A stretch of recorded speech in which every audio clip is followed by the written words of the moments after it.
আল্লাহ রাব্বুল আলামিন সর্বপ্রথম সময়ের কসম খেয়েছেন, সময়ের কসম। কোন কোন মুফাসসির বলেন এটা দ্বারা উদ্দেশ্য আসরের সময়ের কসম, কোন কোন মুফাসসির বলেন না, এটার দ্বারা গোটা সময়ের কসম। আল্লাহ রাব্বুল আলামিন বান্দাকে যখন কিছু বলতে চান, বান্দাকে যখন কিছু আদেশ করেন, কোনো কিছুর গুরুত্ব বোঝাতে চান, আল্লাহ তাআলা কসম যদি খান ওই কথার যেমন গুরুত্ব, কসম যদি নাও খান ওই কথার সমান গুরুত্ব। যেমন দুনিয়ার মধ্যে আমি আমার কথাকে মানুষের সাথে বলার সময় ওই কথার প্রতি দৃঢ় বিশ্বাস যেন আসে, এই জন্য মানুষ কথা বলার সময় অনেক সময় কসম করে না? প্রথম একটা কথা বলে বিশ্বাস না করলে কসম করে। আর মানুষও যখন স্বাভাবিকভাবে বলে ওই কথা বিশ্বাস না করে যদি কসম খায়, সেই কথার প্রতি মানুষের বিশ্বাসটা একটু বেশি হয়। কিন্তু আল্লাহ রাব্বুল আলামিন বিশ্বাস অবিশ্বাসের কারণে কসম করেন নাই। আল্লাহ তাআলা আমাদেরকে ওই সময়ের কসম খেয়েছেন এই কারণে, মূলত সময়ের গুরুত্বটা আল্লাহ আমাদেরকে বোঝাতে চান। সময়ের কত গুরুত্ব, সময়ের কত দাম। কারণ এই দুনিয়ায় আমরা এসেছি অল্প কিছু সময় নিয়ে। রূহের জগতে আমরা ছিলাম কত বছর আল্লাহ সেইটা ভালো জানেন। হয়তো লক্ষ লক্ষ বছর রূহের জগতে ছিলাম, আবার এখন আমরা দুনিয়ার মধ্যে আছি, দুনিয়া থেকে চলে যাব, কবরের বাসিন্দা হব। মারা যাওয়ার পর কিয়ামত পর্যন্ত যেই সময়কাল, এটাকে বলা হয় আলমে বরজখ। কিয়ামতের দিন যতদিন পর্যন্ত মানুষকে পুনরায় পুনরুত্থিত না করা হবে, কিয়ামতের দিন পর্যন্ত সময়টা হলো আলমে বরজখ। কতদিন কতকাল এটার মূল হিসাব আমাদের জানা নাই। কারণ সর্বশেষ যেই ব্যক্তি মারা যাবে তারও 40 পর কিয়ামত হবে। সর্বশেষ ব্যক্তির মৃত্যুর 40 পর, এর দ্বারা কি 40 দিন, 40 বছর না 40,000 বছর, মূল উদ্দেশ্য আল্লাহ ভালো জানেন।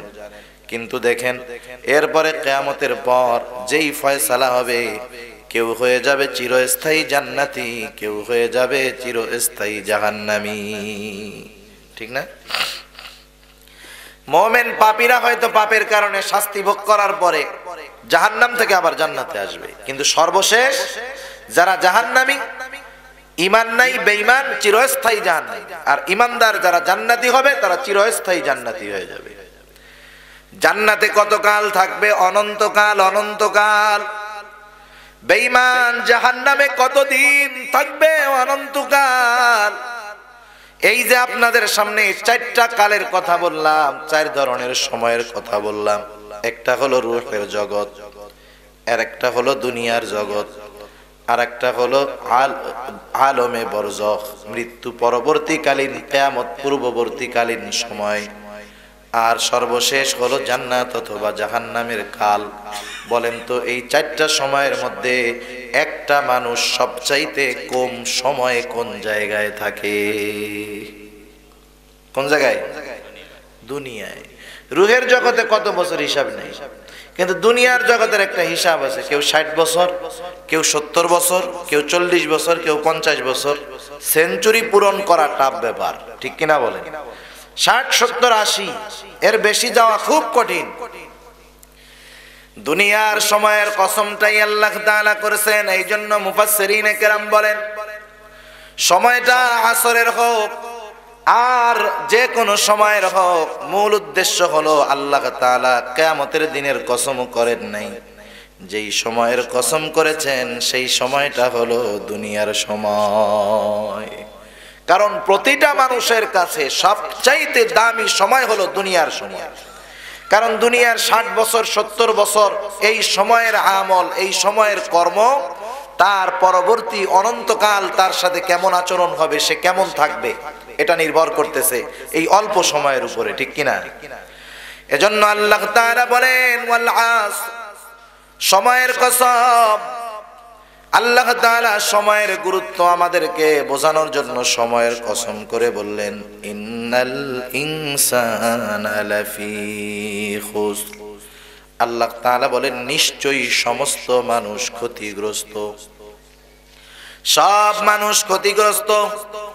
আল্লাহ তাআলা এবার বলেন, চার শ্রেণীর মানুষ ছাড়া, ইল্লাল্লাযীনা আমানু ওয়া আমিলুস সালিহাত ওয়া তাওয়াসাউ বিল হাক্কি ওয়া তাওয়াসাউ বিস সাবর। শুধুমাত্র চার শ্রেণীর মানুষ ব্যতীত সমস্ত মানুষেরা ক্ষতিগ্রস্ত। আল্লাহর কাছে দোয়া করা, আল্লাহ জানি আমাদেরকে যারা ক্ষতিগ্রস্ত নয় তাদের অন্তর্ভুক্ত করেন। সবাই বলি আমিন। ক্ষতিগ্রস্ত কারা না? একটা হলো চিরন্তন ক্ষতিগ্রস্ত, আর একটা হলো সাময়িক ক্ষতিগ্রস্ত। কিয়ামতের ময়দানে এরকমই হবে। এক নাম্বার আল্লাহ তাআলা বলেন ক্ষতিগ্রস্ত নয় কারা? এক নাম্বার যারা ঈমান এনেছে, এই মানুষগুলা ক্ষতিগ্রস্ত নয়। ঈমান আনার মাধ্যমে একটা মানুষ চিরন্তন ক্ষতিগ্রস্ত হওয়ার থেকে বেঁচে যায়। কারণ যেই মানুষগুলার ঈমান নাই, ওর যদি নেক আমল থাকে, নেক আমলের কোনো দাম নাই। পরের যেই তিনটা গুণ, ঈমান যদি না থাকে, ওই তিনটা বিষয়ের কোনো দাম নাই। ওই তিনটা বিষয় যদি কবুল করাতে হয়, ঈমান ছাড়া বিকল্প নাই। তাহলে প্রথমটা হলো ঈমান। প্রথমটা কি বলেন? ঈমান। ঈমান হলো চিরন্তন ক্ষতি থেকে বাঁচাবে। আর বাকি যে তিনটা আছে, ওই তিনটা যদি সাথে থাকে, তাহলে সে সাময়িক ক্ষতি থেকেও বেঁচে যাবে। সুবহানাল্লাহ বলেন। তার মানে ওর কোনো ক্ষতি হবে না। চারটাই যদি থাকে, ওর কোনো ক্ষতি হবে না। আর যদি ঈমান থাকে, চিরন্তন ক্ষতিগ্রস্ত হবে না। আর যদি ঈমান না থাকে, বাকি তিনটা থাকে, ও চিরন্তন ক্ষতিগ্রস্ত। তাহলে ক্ষতির থেকে বাঁচার জন্য ঈমানের বিকল্প কোনো কিছু আছে? কিচ্ছু নাই। আল্লাহ তাআলা সেই জন্য এক নম্বরে বলেন, ইল্লাল্লাযীনা আমানু। ক্ষতিগ্রস্ত তারা নয়, তারা ব্যতীত। কারা? আল্লাযীনা আমানু, যারা ঈমান এনেছে। ঈমান, যারা বিশ্বাস স্থাপন করেছে। কিসের উপরে বিশ্বাস স্থাপন করেছে? প্রতিটা মুমিনের জানার প্রয়োজন, আমি কিসের উপরে বিশ্বাস স্থাপন করলাম। সেই জন্য ঈমান কিসের উপরে আনলাম, এগুলা জানার দরকার। যেমন আমরা সহজে সবাই জানি, ইসলামের ভিত্তি হলো পাঁচটি। কয়টি? পাঁচটি। বলেন তো ঈমানের ভিত্তি কয়টি? পাঁচটি। ঈমানদার ঈমানের ভিত্তি জানে না। সবাই জানে ইসলামের ভিত্তি পাঁচটি, কিন্তু ঈমানের ভিত্তি অনেক ঈমানদার জানে না, তাহাজ্জুদ গুজারিও জানে না। ঈমানের ভিত্তি হলো ছয়টি। কয়টি? ছয়টি। মক্তবে পড়ছেন কারা কারা? একটু হাত উঁচু করেন তো। মক্তবে যারা নিচে আছে না, কারা? মক্তবে সকালবেলায় মক্তব হয় না? সিলেট অঞ্চলে তো মক্তব আছে, পড়ছেন সবাই? অনেকেই তো পড়ে নাই মক্তবে। হাত নামান। আমরাও ছোটবেলায় মক্তবে পড়েছি, এখন অনেক এলাকায় মক্তব নাই। মক্তবের মধ্যে আমাদেরকে যেই শিক্ষাগুলা দেওয়া হতো, মূলত এই শিক্ষাগুলা ছিল দুনিয়ার সবচাইতে দামি শিক্ষা। কারণ ওই শিক্ষা, ওই বিশ্বাস আমাকে চিরন্তন ক্ষতির থেকে বাঁচাতো। আমরা যখন মক্তবে সকালবেলায় গিয়া কায়দা, সিপারা, আমপারা, কোরআন শরীফ পড়া দিতাম। এরপরে সবাইকে এক জায়গায় বসাইয়া আমাদেরকে কিছু জিনিস মুখস্থ করানো হতো।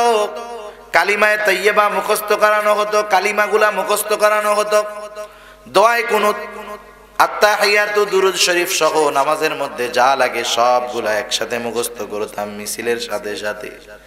ওই সময় একটা কালিমা আমাদেরকে পড়াইতো, আমরা পড়তাম আমানতু বিল্লাহ ওয়া মালাইকাতিহি ওয়া কুতুবিহি ওয়া রুসুলিহি ওয়াল ইয়াউমিল আখিরি ওয়াল কদরি খাইরিহি ওয়া শাররিহি মিনাল্লাহি তাআলা ওয়াল বা'সি বা'দাল মাউত। পড়ছেন না আপনারা?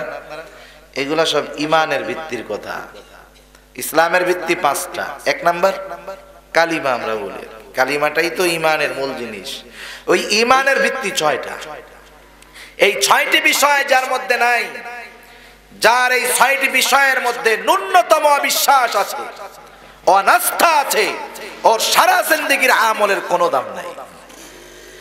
এক নাম্বার, আমরা বলতাম আমানতু বিল্লাহ, আমরা ঈমান এনেছি আল্লাহ তাআলার উপর।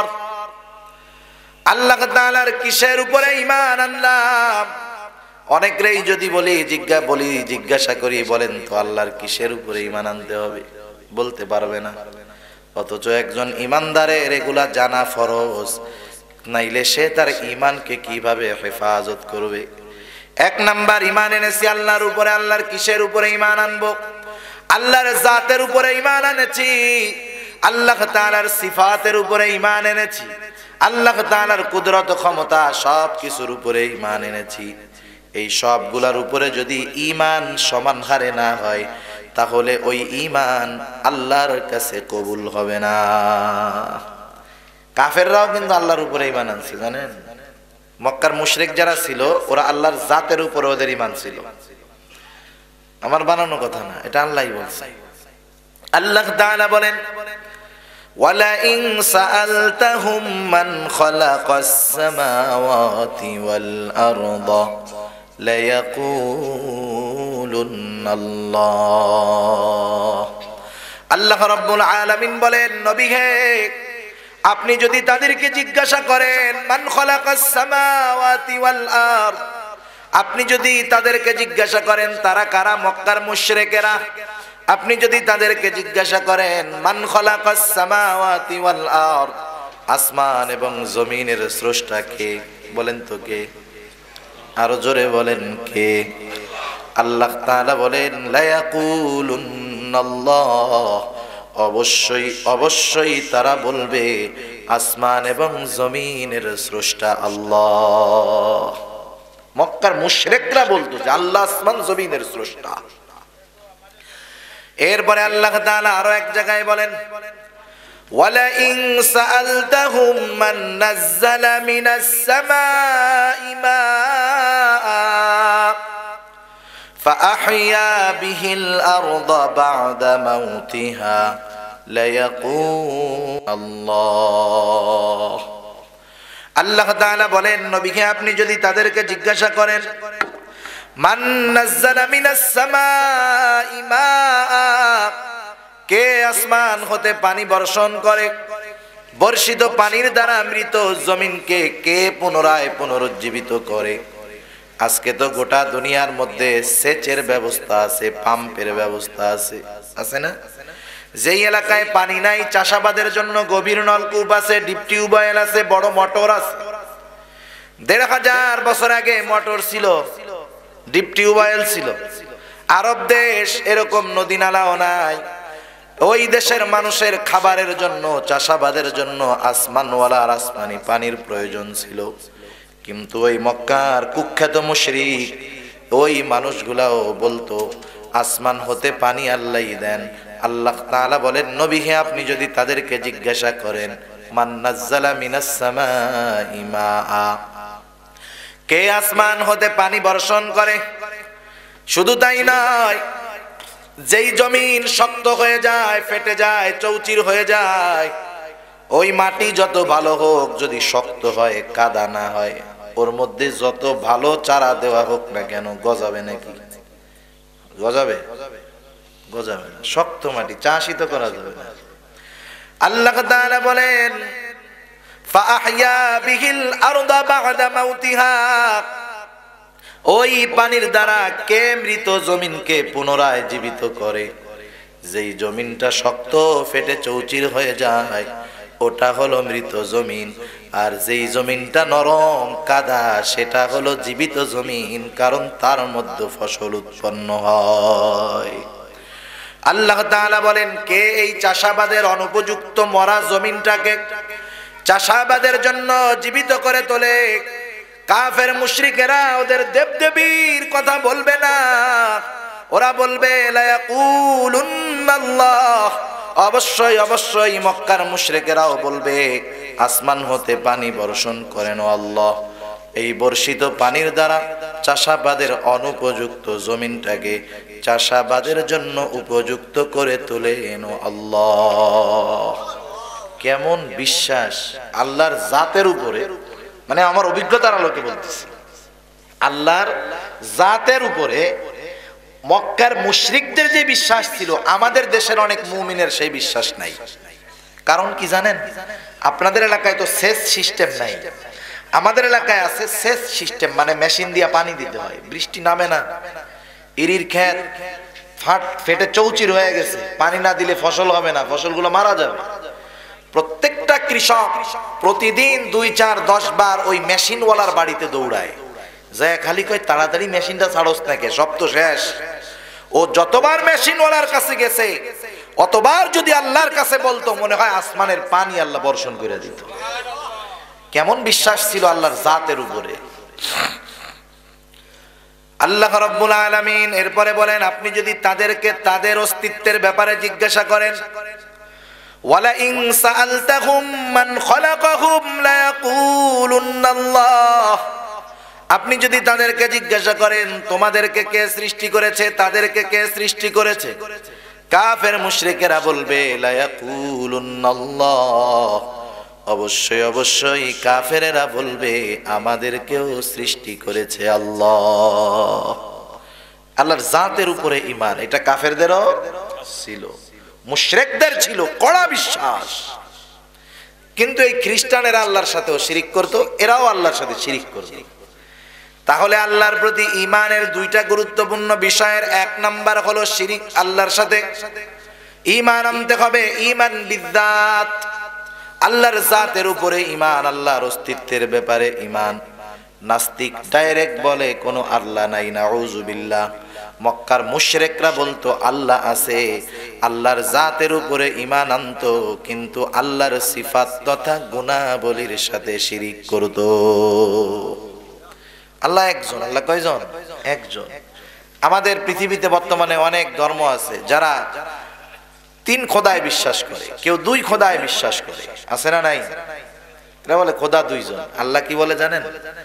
আল্লাহ তাআলা বলেন, লাউ কানা ফীহিমা আলিহাতুন ইল্লাল্লাহু লাফাসাদাতা, লাউ কানা ফীহিমা আলিহাতুন ইল্লাল্লাহ, আল্লাহ ছাড়া যদি আর কোনো ইলাহ থাকতো আসমান জমিন সব ধ্বংস হয়ে যেত। আল্লাহ 2 জনেরই সমান পাওয়ার, নাউযুবিল্লাহ, এটা সম্ভবই না, বোঝানোর জন্য বলতেছি। আল্লাহ তাআলা বলতেছেন কেন এরকম কেন হইতো? কারণ 2 আল্লাহর 2 গ্রুপ হয়ে যেত। সবার তো সব সময় বৃষ্টির দরকার নাই, সবার সব সময় রোদেরও দরকার নাই। এক এলাকায় কি এক বাড়ি 2 দলের লোক পাওয়া যেত, ওর বৃষ্টি দরকার, ওর রোদের দরকার। একজনে কয় হারে যে গরম রোদের দরকার, যে চিকুন বডি মডি একবারে শুকনা, ও কইতে না না না আমার রোদই ভালো। এখন 2 গ্রুপ না, 2 জনেই কইছে আল্লাহ, একজনকে আল্লাহ আমার বৃষ্টি দাও, আর একজনকে আল্লাহ রোদ দাও। এখন 2 আল্লাহ কাটটা দিবে, 2 জনে লাগে যায় মারামারি, ঠিক কিনা বলেন? আল্লাহ তাআলা বলেন ইলাহ যদি একাধিক হতো, 2 আল্লাহর যুদ্ধেই আসমান জমিন সব ধ্বংস হয়ে যেত। সারা পৃথিবী চলতেছে এক গতিতে, কোনো পরিবর্তন নাই। কত সুন্দর, যাকে যেখানে দেওয়া হয়েছে সে সেখানেই চলতেছে। সূর্য কখনো চন্দ্রের সাথে লাগে না, একটা গ্রহ আরেকটা গ্রহের কক্ষপথে ঢুকে যায় না, প্রত্যেকেই তার নির্ধারিত জায়গায় ঘুরতেছে, ঠিক কিনা বলেন? ওর জায়গা দিয়েই চলতেছে। আল্লাহ তাআলা এই জন্য একক, যেহেতু এক এবং একক, আল্লাহ রাব্বুল আলামিন সেই জন্য নিজের পরিচয় দেন। কাফেরেরা যখন বলতো আল্লাহর ব্যাপারে, আল্লাহ তাআলা বলেন নবী আপনি বলেন কুল হুয়াল্লাহু আহাদ, আল্লাহ হলেন এক এবং একক। এটা হলো আল্লাহর জাতের উপরে ঈমান, যে আল্লাহ ছাড়া কোনো ইলাহ নাই, আল্লাহ এক এবং একক। এই জন্য আল্লাহর প্রতি যখন আমি বলবো আমি ঈমান এনেছি আল্লাহর উপরে, 1 নম্বরে খেয়াল রাখবো যে আমি আল্লাহর জাতের উপরে ঈমান আনলাম। 2 নম্বরে খেয়াল রাখবো আমি আল্লাহ তাআলার গুণাবলী তথা সিফাতের উপরে ঈমান আনলাম। আল্লাহর গুণাবলী 99টা নাম আছে না আল্লাহ তাআলার, আসমাউল হুসনা, এগুলো আল্লাহ তাআলার গুণ, আল্লাহ তাআলার সিফাত। বোঝানোর জন্য বলতেছি, একটা মানুষের তো গুণ থাকতে পারে, একটা মানুষ বহু গুণে গুণান্বিত হতে পারে। একটা মানুষের গুণকে অস্বীকার করা মানে ওই ব্যক্তিটাকেও অস্বীকার করা। যেমন আমাদের বাংলাদেশের প্রধানমন্ত্রী, মাননীয় প্রধানমন্ত্রী, তিনি হলেন শেখ হাসিনা। প্রধানমন্ত্রী এটা কোনো নাম না, প্রধানমন্ত্রী কি নাম? এটা একটা গুণ, এটা একটা পদ, একটা পদবী। এখন কেউ যদি বলে আমি প্রধানমন্ত্রীকে মানি কিন্তু শেখ হাসিনারে আমি মানি না, কি হবে? যিনি প্রধানমন্ত্রী তিনি শেখ হাসিনা, যিনি শেখ হাসিনা তিনি প্রধানমন্ত্রী। শেখ হাসিনাকে অস্বীকার করা মানে প্রধানমন্ত্রীকে অস্বীকার করা, প্রধানমন্ত্রীকে অস্বীকার করা মানে শেখ হাসিনাকেই অস্বীকার করা, একটা আর একটার সাথে জড়িত, ঠিক না? এখন আল্লাহ তাআলা তো আল্লাহ, আল্লাহর সিফাত আছে, গুণ আছে। আল্লাহর গুণ কি? আল্লাহ রাব্বুল আলামিন হলেন খালেক, আল্লাহ হলেন মালিক, আল্লাহ হলেন রহমান, আল্লাহ হলেন রাজ্জাক, আল্লাহ হলেন রহিম, আল্লাহ তাআলা হলেন আলিমুল গায়ব। এইরকম আল্লাহ রাব্বুল আলামিনের 99টা গুণবাচক নামের কথা আমরা জানি। কোনো একটা মানুষ যদি এই 99টা সিফাত থেকে একটার প্রতি অবিশ্বাস আনে, সে কেমন জানি আল্লাহর উপরেই অবিশ্বাস আনলো। এখন সমস্যাটা তো এই জায়গায়, উপমহাদেশের মুসলমান অধিকাংশ ক্ষেত্রে আল্লাহ দুইজন বলে না, কিন্তু আল্লাহর যে সিফাত এর সাথে শিরিক করে, ঠিক কিনা বলেন? একদল মানুষ বলে আল্লাহ একা আলিমুল গায়েব না, আছে না একদল মানুষ, এরা বলে আমাদের নবীও গায়েব জানে, আমাদের পীর সাহেব গায়েব জানে, আমাদের বাবা গায়েব জানে, আছে না নাই? কিন্তু আল্লাহ তাআলা কি বলেন শুনে নাও, লাউ কানা ফীহিমা আলিহাতুন ইল্লাল্লাহু লাফাসাদাতা, একাধিক ইলাহ যদি হতো আসমান জমিন তো ধ্বংস হয়ে যাইত। আরো শুনে নাও, আল্লাহ তাআলা এক এবং একক, শুধু তাই নয়, আল্লাহ রব্বুল আলামিন এই আসমান জমিনের সব খবর একমাত্র আল্লাহ তাআলাই জানে। আল্লাহ তাআলা বলেন কুল্লা ইয়ালামু মান ফিস সামাওয়াতি ওয়াল আরদিল গায়বা ইল্লাল্লাহ, লা ইয়ালামু, কেউ জানে না, মান ফিস সামাওয়াতি ওয়াল আরদ, আসমান জমিনের গায়েবের খবর কেউ জানে না, ইল্লাল্লাহ, শুধু কে জানে? জোরে বলেন, আল্লাহ জানে। নবীজি গায়েব জানে না, কারণ একজনকে আল্লাহর গুণাবলীর সাথে মিলায়ে দেওয়ার মানেই তাকে সম্মানিত করা হয় না। কথায় কথায় আসতো তাই বলি, আমার নাম যিনি উপস্থাপনা করলেন উনি বললেন শাইখুল হাদিস। শাইখুল হাদিস তো আমি না, আমি যেটা না সেটা আমাকে বলা মানে আমারে সম্মানিত করা না, এটা আমাকে অপমানিত করা। আমরা মনে করি আল্লামা লাগাই দিচ্ছেন নামের সাথে, আল্লামার সোজা অর্থ মহা জ্ঞানী, অনেক বিষয়ে যার জ্ঞান, আপনি তো মোহাব্বত করে লাগাই দিচ্ছেন। কিন্তু যেই ব্যক্তির ন্যূনতম বোধ শক্তি আছে, ওকে যদি তার যোগ্যতার উপরে আপনি কোনো পদ দিয়ে ডাকেন, ও অপমানিত বোধ করবে। সবাই তো আর সমান না, বোঝানোর জন্য বলতেছি আর কি। আমাদের দেশে রিক্সাওয়ালা আছে না, রিক্সা চালায়, যে ব্যক্তি পায়ে প্যাডেল মেরে রিক্সা চালায় তার কত কষ্ট। দুপুরবেলা রিক্সা চালায় যাচ্ছে, গরমের মধ্যে কষ্টকর বিষয়, বাসায় ফিরতেছে, আপনি তাকে হাসি মুখে ডাক দিলেন, ওই পাইলট দাঁড়াও। রিক্সাওয়ালার মধ্যে যদি ন্যূনতম জ্ঞান থাকে, বুঝ থাকে, ও আপনারে প্রথমেই বলবে ভাই চালাই রিক্সা, পাইলট বললেন না, লজ্জা দিয়ে। আপনি যদি তাকে ওয়াজ করেন যে না মিয়া, একজন পাইলট নামের আগে লাগানোর জন্য কত কিছু দরকার হয় তুমি জানো, 50 লাখ খরচ কইরাও পাইলট হইতে পারে না, আর তুমি রিক্সা চালাও ডাকলাম পাইলট। ও বলবে ভাই এইটাই তো, চালাই রিক্সা, রিক্সাওয়ালা কইয়েন কষ্ট নাই, পাইলট কইয়া লজ্জা দিয়েন না। তার মানে ব্যক্তি যেমন তার পদের সাথে মিল থাকার দরকার, আমি যেটা না সেটা আমাকে বলা, আমাকে খুশি করা না, বরং আমারে অপমান করা। কারণ অপমান করা এটা শুধু গরম ভাষা আর শক্ত কথার দ্বারা না, মিষ্টি কথা দিয়েও অপমান করা যায়, যায় কি যায় না? সেজন্য আমরা এই বিষয়গুলো খেয়াল রাখবো। ওরা আবেগে দিয়ে বসতে বলে বসতে না যাই না, কিন্তু আমার মনে আসলো তাই কথাটা বলে দিলাম আর কি। এখন নবীজিকে আমরা মোহাব্বত করি, ওনারা মোহাব্বতে হয়তো বলছে, নবীজিকে আমরা মোহাব্বত করি, ভালোবাসি, এর অর্থ এমনটা নয় আল্লাহর যেই পাওয়ার সেটা নবীর সাথে যোগ করে দিতে হবে। নবীজিকে ভালোবাসতে গিয়া আলিমুল গায়েব বলার কোনো সুযোগ নাই। কেউ যদি নবীজিকে ভালোবেসে আলিমুল গায়েব বলে, সে নবীর বড় দুশমন, ঠিক কিনা বলেন? নবীজিকে ভালোবাসতে গিয়া আলিমুল গায়েব কেন বলবা? নবীজিকে যদি ভালোবাসতে মন চায়, নবীর আদর্শে আদর্শিত হয়ে যাও। কিন্তু তোমাদের মধ্যে নবীর আদর্শ নাই, খালি মারামারি করবা আমরা কেন নবীজির আলিমুল গায়েব বলি না, এটা নিয়ে। নবী যদি আলিমুল গায়েব হইতেন, আর একটা বিষয় বলার দরকার, কথা বুঝতেছেন আপনারা? কষ্ট হইতেছে না? একটা হলো ইলম আর একটা হলো খবর, একটা হলো জ্ঞান আর একটা হলো খবর। জ্ঞান এক জিনিস, খবর আর এক জিনিস। কিছু কিছু ক্ষেত্রে মানুষের অজানা জ্ঞান খবরের মাধ্যমে তার জানা হয়। যেমন বাংলাদেশে একটা ঘটনা ঘটছে, এটা আপনি জানেন না, আমি জানি, ওইটার জ্ঞান আমার কাছে আছে। আমি যখন আপনাকে ওই জ্ঞানের খবর দিব তখন আপনি ওইটা সম্পর্কে জানবেন, এর আগে জানতে পারবেন না। নবীজির কাছে আছে গায়েবের খবর, গায়েবের ইলম না। গায়েবের ইলম, গায়েবের জ্ঞান আল্লাহ তাআলার কাছে। আর আল্লাহ তাআলা নবীজিকে খবরের মাধ্যমে যেই জ্ঞানের ইলম দিবেন ওটাই শুধু নবীজির কাছে আছে।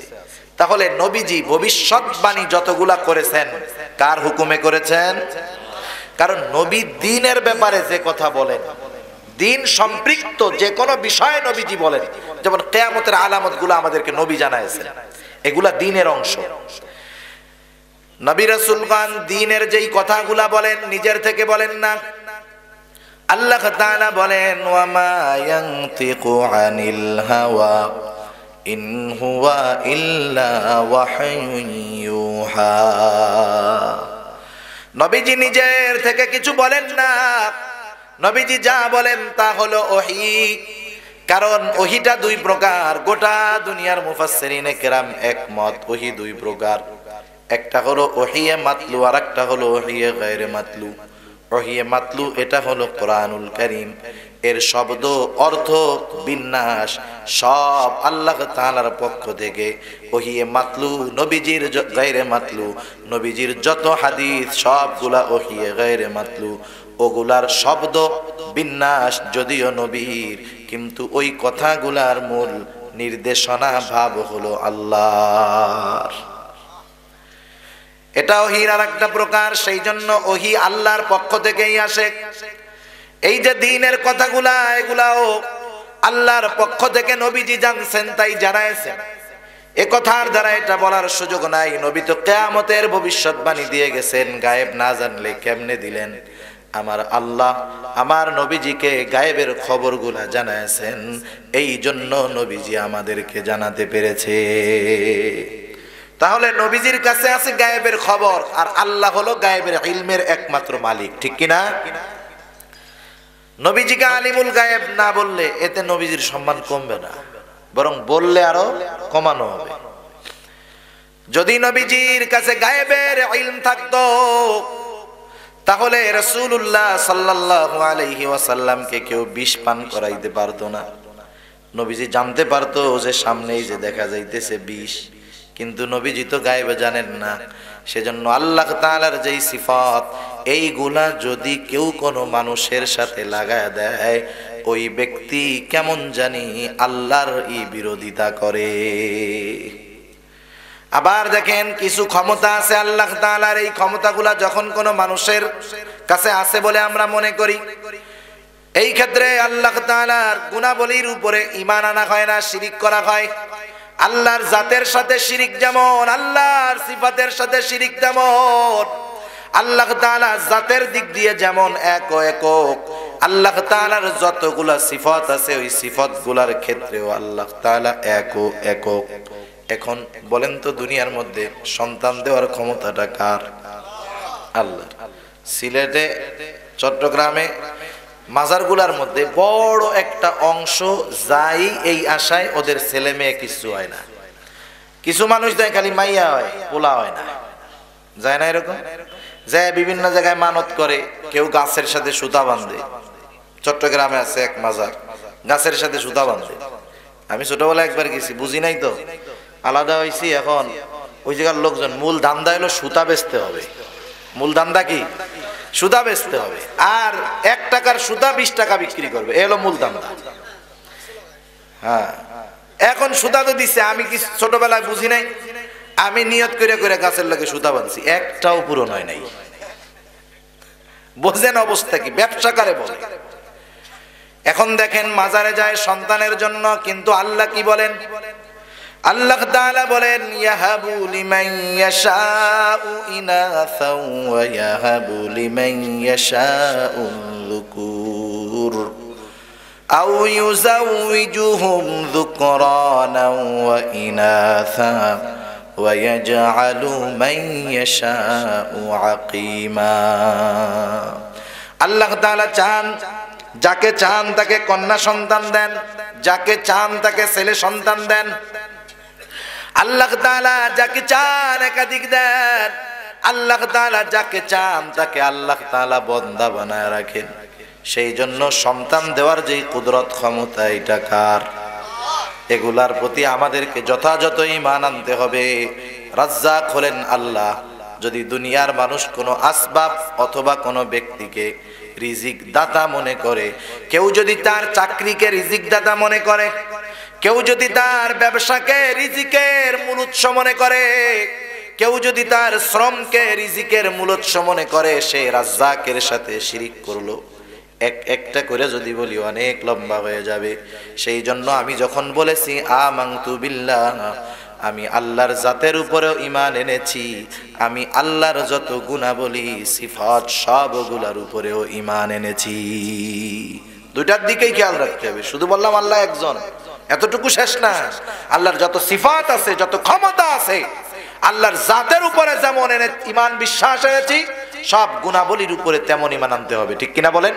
এই যে যারা মাজারে যায়, কবরে সেজদা দেয়, মাজারে মানত করে, মুশরিক শিরিক করতেছে, এই মানুষগুলারে আপনি যদি যাই বলেন যে আল্লাহ দুইজন, ও মানবে? কল্লা ফালায় দিবে। কত বড় সাহস! আল্লাহ দুইজন বলিস, অথচ একটু আগে মাজারে সেজদা দিয়ে ঈমানটা রেখে আসছে। ঠিক কিনা বলেন? মানুষগুলা বোঝে নাই। এই জন্য এক নাম্বার ঈমান এনেছি আল্লাহর উপরে, তার মানে আল্লাহর জাত সিফাত ক্ষমতা সব কিছুর উপর। আল্লাহর সাথে যদি কেউ শিরিক করে, আল্লাহ কেমন বেজার হয়ে যায়। আমাদের দেশে বর্তমানে অনেকে বলে ইহুদি নাসারাদের মেয়ে অনেকে বিবাহ করে, যেহেতু বিদেশি এলাকার মানুষ আপনারা, আপনাদের বৃহত্তর সিলেটের অনেক মানুষ বিদেশ থাকে, কেউ বা সিটিজেনশিপের আশায়, কেউ বা অর্থের আশায় ইহুদি খ্রিস্টান বিবাহ করে। আছে না নাই? এরা আবার যুক্তি দেয় যে হাদিসে কোরআনে আছে, অসুবিধা নেই। কিন্তু গোটা দুনিয়ার ওলামায়ে উম্মত একমত, যে মাযহাবের হোক, যে মতের হোক, যে হাদিস হোক আর যা হয় হোক, যে বর্তমানে যারা আহলে কিতাব আছে এরা আহলে কিতাব নাই। কারণ তাদের মূল কিতাবই নাই, অনুসরণ করবে কোনটার? বুঝেন নাই? তাদের মূল কিতাবই নাই, তাদের ধর্ম তো শিরকে ভরা। তাদের আকীদা কেমন? আল্লাহ তাআলা জানায় দেন এক জায়গায়, আল্লাহ বলেন, এবার ইহুদি নাসারারা বলে ওয়াকালাতিল ইয়াহুদু উযাইরুন ইবনুল্লাহ, ইহুদিরা বলে উযাইর আলাইহিস সালাম আল্লাহর সন্তান।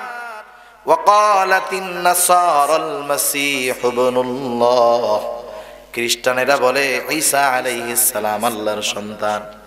সরাসরি যারা আল্লাহর সাথে এমন শিরিক করে, ওরা যতই নামে আহলে কিতাব হোক না কেন, ওদের মেয়েদের সাথে মুসলমানদের সন্তানের বিবাহ হালাল নয়। আর আল্লাহ কি বলে? আল্লাহ বলেন আল্লাহুস সামাদ, আল্লাহ হলেন অমুখাপেক্ষী। লাম ইয়ালিদ ওয়া লাম ইউলাদ, তিনি কাউকে জন্ম দেন নাই, কারো থেকে জন্ম নেন নাই।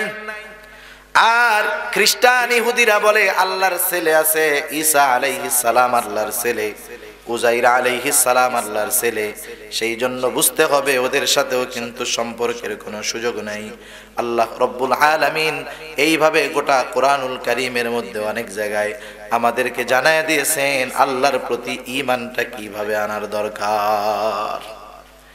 আর আল্লাহর সাথে যদি কেউ শিরিক করে, তার জাতের সাথে করুক আর সিফাতের সাথে করুক, গুণাবলীর সাথে করুক, আল্লাহ তাআলা প্রচন্ড রাগান্বিত হন। আল্লাহ তাআলা বলেন ইন্নাশ শিরকা লাযুলমুন আযীম, আল্লাহ বলেন শিরক হলো মহা অন্যায়, মস্ত বড় জুলুম হলো শিরক। আমরা মনে করি জুলুম মানে আরেকজন একজনের টাকা জোর করে খেয়ে ফেলছে, সম্পদ দখল দিয়েছে, টাকা নিয়ে দেয় না, এটাই মনে হয় জুলুম। না না, প্রতিটা পাপ হলো জুলুম। আল্লাহ বলেন সবচাইতে বড় জুলুম হলো আমি আল্লাহ রব্বুল আলামিনের সাথে শিরিক করা। আল্লাহ বলেন আমি আল্লাহ যদি চাই সব গুনাহ মাফ করে দিব, কিন্তু কেউ যদি শিরিক করে, তাওবা না করে, তার ঠিকানা হয়ে যাবে জাহান্নাম। আল্লাহ রব্বুল আলামিন বলেন ইন্নাল্লাহা লা ইয়াগফিরু আন ইউশরাকা বিহি ويغفر ما دون ذلك لمن يشاء। আল্লাহ তাআলা এই শিরকের ব্যাপারে কেমন কঠোর, সেই জন্য ঈমানের প্রথম ভিত্তি, আমি ঈমান এনেছি আল্লাহ তাআলার উপর, আল্লাহর জাতের উপর, সিফতের উপর, কুদরতের উপর, ক্ষমতার উপর। 2 নাম্বার আমরা বলি ওয়া মালাইকাতিহি, ঈমান এনেছি ফেরেশতাগণের উপর। আমাদের দেশে এটা নিয়ে বেশি সমস্যা নাই, এতটুকু বিশ্বাস রাখতে হবে প্রধান ফেরেশতা হলো 4 জন। কয়জন? জিবরাইল আলাইহিস সালাম, ইসরাফিল আলাইহিস সালাম, মিকাইল আলাইহিস সালাম। আর প্রতিটা মানুষের কাছে জীবনে একবার তার অন্তিম অবস্থার খবর নিয়ে আসবে হযরত আজরাইল আলাইহিস সালাম। ফেরেশতাদের ব্যাপারে আর একটু আকীদা যে তারা সকল প্রকার পাপ থেকে মুক্ত। আল্লাহ তাআলা তাদেরকে ওইভাবেই সৃষ্টি করেছেন, তারা আল্লাহর আদেশে আজ্ঞাবহ, আল্লাহ যেটা আদেশ করেছেন সেটাই করে, যেটা নিষেধ করেছেন সেটা থেকে বিরত থাকে। তৃতীয় বিষয় ঈমান এনেছি, আমরা পড়েছি সকাল ছোটবেলায়, ওয়া কুতুবিহি, কিতাব সমূহের উপরে ঈমান আনলাম। পড়ছি না আমরা? আল্লাহ তাআলা যেই কিতাবগুলা নাজিল করেছেন, স্বাভাবিকভাবে বলা হয় 104 খানা, 100 খানা ছোট সাহিফা, ছোট কিতাব, 4 খানা বড় কিতাব, তাওরাত, জাবুর, ইনজিল আর হলো কোরআন। কিন্তু এই জায়গায় যেই বিষয়টা খেয়াল রাখার দরকার, 103 খানা কিতাবের উপরে ঈমান এক রকমের, আর কোরআনুল কারীমের উপরে ঈমান আনার। কোরআনের প্রতিও যদি বাকি 103 খানার মতো ঈমান থাকে, কাজ হবে না। কারণ বাকি যত কিতাব এগুলা আল্লাহ নাজিল করেছেন, ঠিক কিনা বলেন? ওইগুলা আল্লাহ নাজিল করেছেন, এটা অন্তরে বিশ্বাস করলেই যথেষ্ট হয়ে গেল। কিন্তু বলেন তো, যদি কেউ কোরআনের প্রতি শুধু এতটুকু বিশ্বাস রাখে, মুখে স্বীকার করে এটা আল্লাহর কিতাব, অন্তরে বিশ্বাস করে এটা আল্লাহর কিতাব কোরআনুল কারীম, কিন্তু আমলে পরিণত করে না, বলেন তো কোরআনের উপরে পূর্ণাঙ্গ ঈমান আনা হবে নাকি? হবে? তাওরাত, জাবুর, ইনজিলের উপরে আমল করা যাবে না, এটা ঈমানে বাধা দেয়। তাওরাত, জাবুর, ইনজিল সহ যত কিতাব আছে সবগুলার উপরে মৌখিক এবং আন্তরিক বিশ্বাস শেষ। কিন্তু কোরআনের ক্ষেত্রে মৌখিক বিশ্বাস, আন্তরিক বিশ্বাস এবং আল্লাহর হুকুম আহকাম, কোরআনের কথাগুলোর উপরে আমলে পরিণত করতে হবে। তাই না হইলে ওয়া কুতুবিহি, কিতাব সমূহের উপরে ঈমান পরিপূর্ণ হবে না। এরপরে 4 নম্বরে আমরা বলেছি ওয়া রুসুলিহি, রাসূলগণের উপরে ঈমান আনলাম। যত নবী রাসূলগণ এসেছেন দুনিয়ায় তাদের উপরে ঈমান একরকম, কিন্তু আমার আপনার নবী সাইয়্যিদুল কাউনাইন, রাহমাতুল লিল আলামিন, ইমামুল মুরসালিন, মুহাম্মাদুর রাসূলুল্লাহ সাল্লাল্লাহু আলাইহি ওয়াসাল্লামের উপরে ঈমান আনা আরেক রকম। অন্যান্য বাকি সব নবীর উপরে এতটুকু বিশ্বাস যথেষ্ট, তারা আল্লাহর রাসূল, তারা আল্লাহর নবী, তাদের কারো উপরে কিতাব নাজিল হয়েছে, এতটুকু বিশ্বাস যথেষ্ট।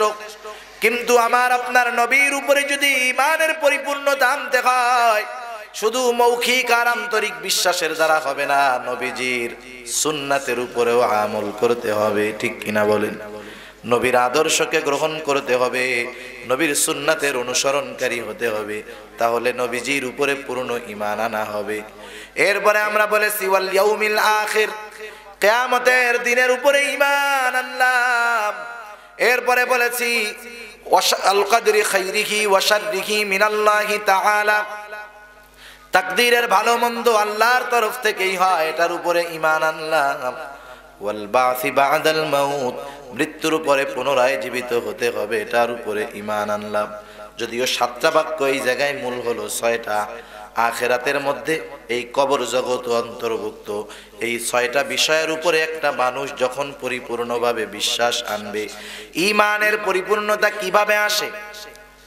আইম্মায়ে সালাত, ইমাম আহমদ, ইমাম শাফিঈ, ইমাম মালিক রাহিমাহুমুল্লাহ, তারা বলেন ঈমান 3টা বিষয়ের সমন্বয় হলো ঈমান।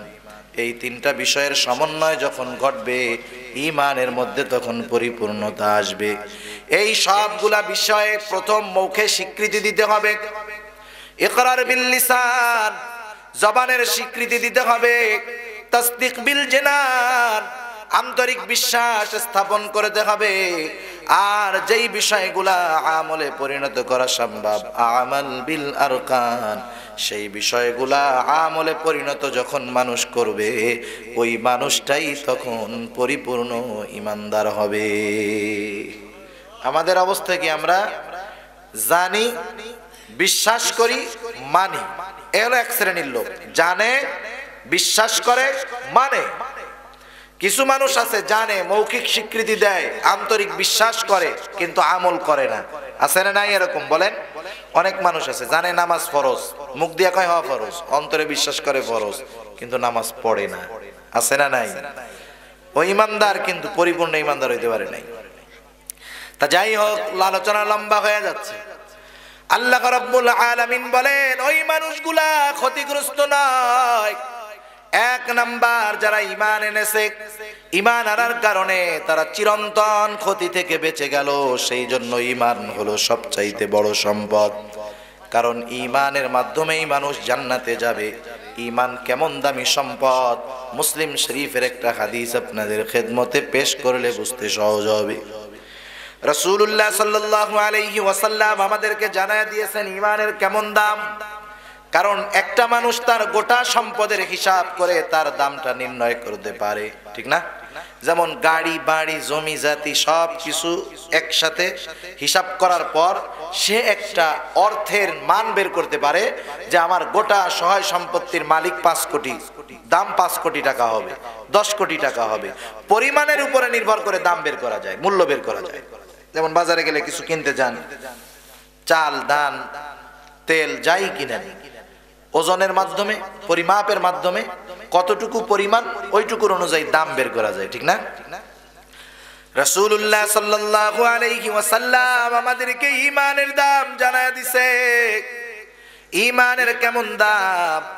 রাসূলুল্লাহ সাল্লাল্লাহু আলাইহি ওয়াসাল্লাম বলেন, কারো অন্তরের মধ্যে যদি জবের দানা পরিমাণ কল্যাণ থাকে, অর্থাৎ ঈমান থাকে, এই লোকটা যদি পাপের কারণে জাহান্নামী হয়, ঈমানের কারণে সে চিরস্থায়ী ক্ষতির থেকে বেঁচে গেছে, কিন্তু ঈমানটা কম।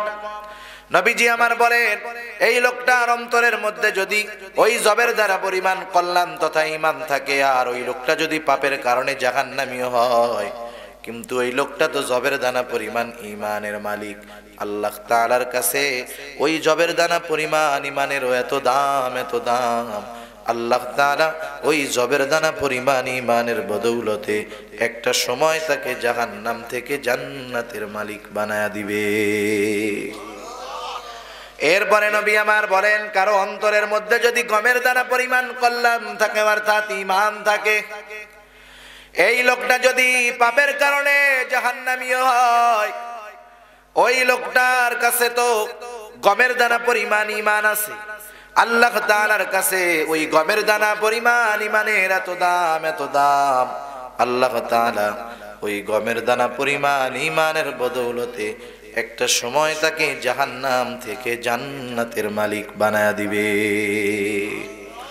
এরপরে নবী আমার বলেন, কারো অন্তরের মধ্যে যদি জাররা পরিমাণ কল্যাণ থাকে, অর্থাৎ ঈমান থাকে, জাররা কত ক্ষুদ্র, কত ছোট। জাররার আধুনিক ভাষা হলো অণু। অণু তো এতটা ক্ষুদ্র যেটা খালি চোখে দেখা যায় না, হাত দিয়েও ধরা যায় না, এত ছোট, এত ক্ষুদ্র। ওইটাকে দেখার জন্য অণুবীক্ষণ যন্ত্রের প্রয়োজন। এত ক্ষুদ্র পরিমাণ ঈমান যদি কারো অন্তরের মধ্যে থাকে, আর ওই লোকটা যদি পাপের কারণে জাহান্নামী হয়, আল্লাহর নবী জানায় দেন, আল্লাহ তাআলার কাছে ওই জাররা পরিমাণ ঈমানের এত দাম, এত দাম। আল্লাহ তাআলা ওই জাররা পরিমাণ ঈমানের বদৌলতে একটা সময় তাকে জাহান্নাম থেকে জান্নাতের মালিক বানায়া দিবে। যেই লোকটা সবচাইতে ছোট জান্নাতের মালিক হবে, নবীজি আমার বলেন, তার জান্নাতের পরিধি হবে এই দুনিয়ার 10 গুণ। সুবহানাল্লাহ কোন। আল্লাহ যদি চায় তার গোলামকে এই দুনিয়ার 10 গুণ পরিমাণ একটা জান্নাত দিবে, জায়গায় শর্ট পড়বে নাকি? আজকে তো বিজ্ঞান এই কথা স্বীকার করতে বাধ্য হয়ে গেছে, প্রথম আসমানের নিচে আল্লাহ তাআলা এত জায়গা রাখছে, তার বান্দাকে মোহাব্বত করে দুনিয়ার 10 গুণ পরিমাণ নয়, 100 গুণ পরিমাণও এক একটা জান্নাত যদি আল্লাহ এক একজনকে দেয়, প্রথম আসমানের নিচের জায়গা শেষ হবে না। কত সুবিশাল এই আকাশ! বিজ্ঞান প্রথম বলে পৃথিবীর আকাশ, আকাশ কয়, এর পরেরটারে কি কয়? মহাকাশ। মহাকাশের পরে ওরা আর তো খুঁজে পায় না, কয় মহাশূন্য। কি বলে? মহাশূন্য। তার মানে প্রথম আকাশের শেষ সীমান্তে বিজ্ঞান এখন পর্যন্ত পৌঁছাইতে পারে নাই, কোনোদিন পারবেও না। আল্লাহ তাআলা কি এরকম একটা আকাশ বানাইছে নাকি? একটা আকাশ না, এরকম 7টা আকাশ আল্লাহ তাআলা সৃষ্টি করেছে। প্রথম আসমানের উপর আরেকটা আছে, ওইটা এটার চাইতে আরো বড়। আল্লাহ তাআলা বলেন, আল্লাযী খালাকা সাবআ সামাওয়াতিন তিবাকা। সপ্ত আকাশ আল্লাহ তাআলা সৃষ্টি করেছেন। আল্লাহ তাআলা চাইলে জান্নাতের বিনিময়ে এর চাইতে বড় জান্নাত দিলেও জায়গার অভাব পড়ে যাবে? অভাব পড়বে না। ঈমান আল্লাহর কাছে এত দাম।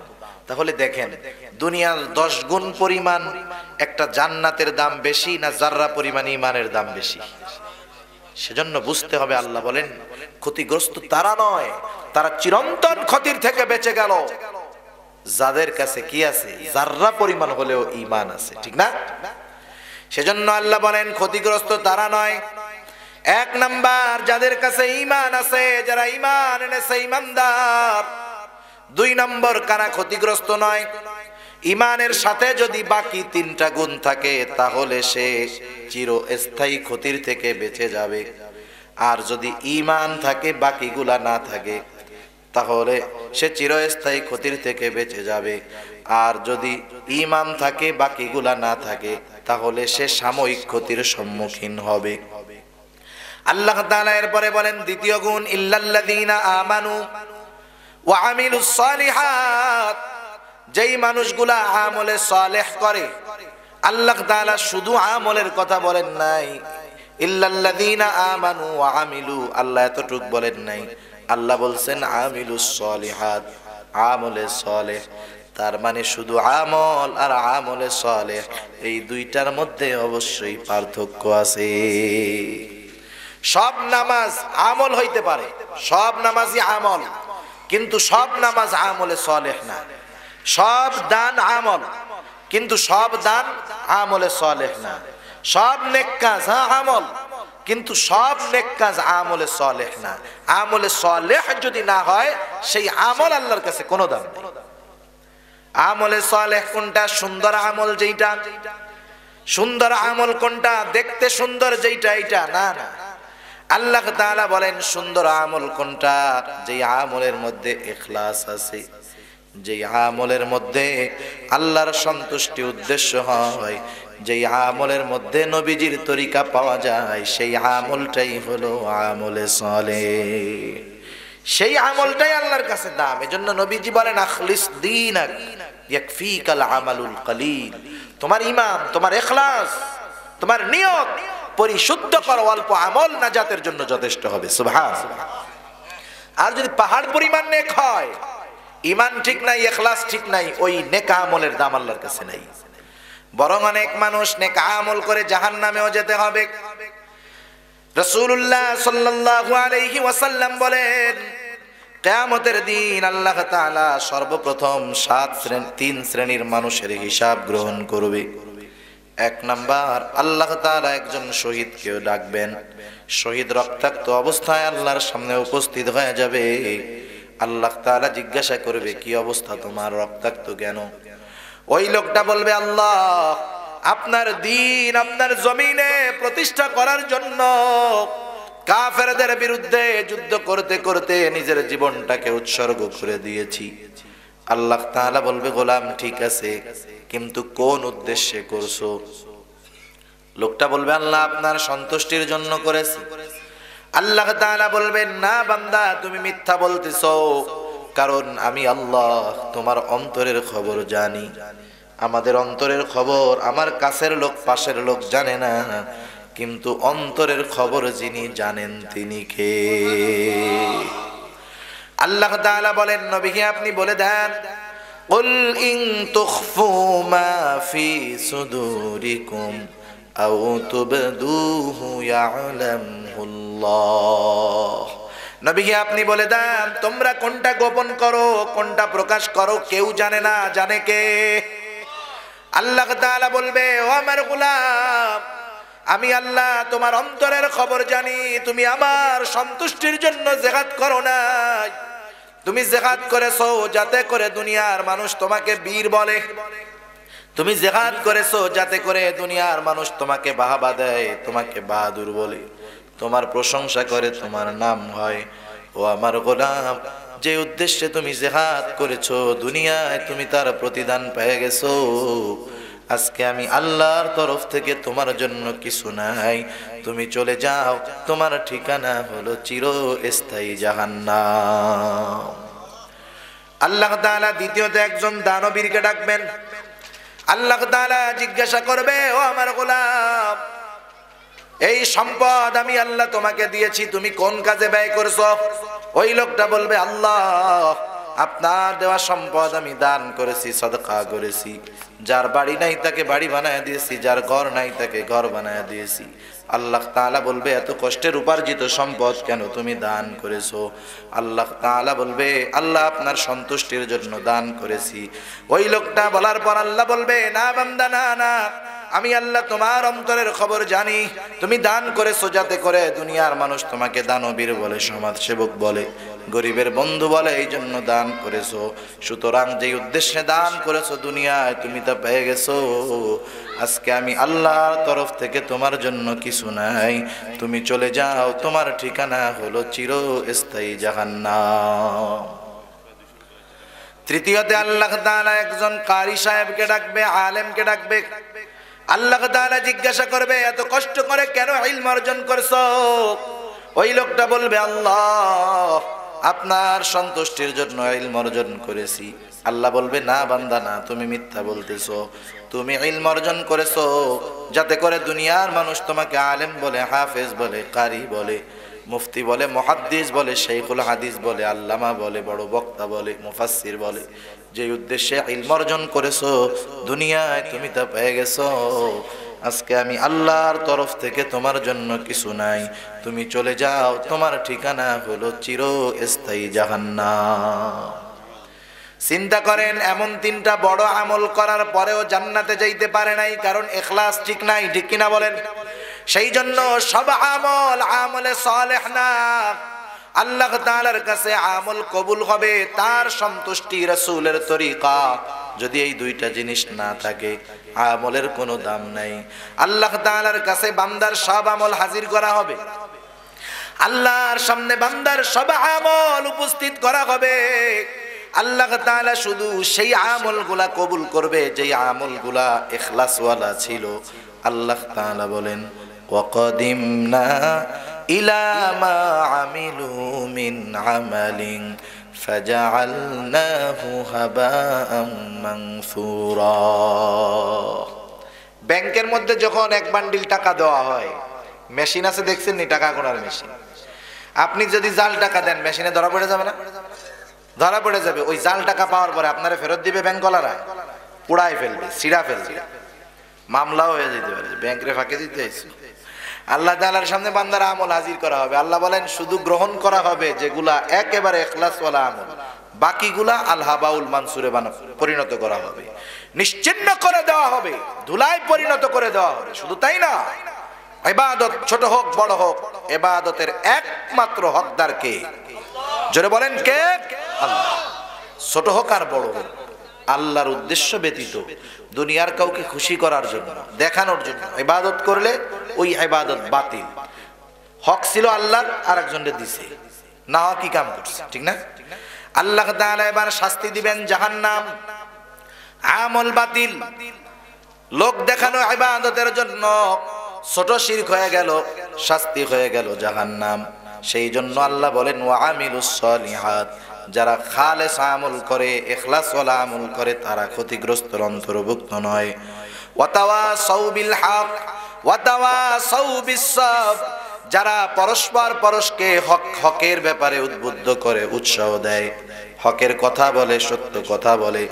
আর 4 নম্বর গুণ, হকের পথে থাকতে গেলে, কোরআনের পথে থাকতে গেলে, কারণ কোরআন হলো হক পথের নির্দেশনা আমাদেরকে দিয়ে দেয়, ঠিক না?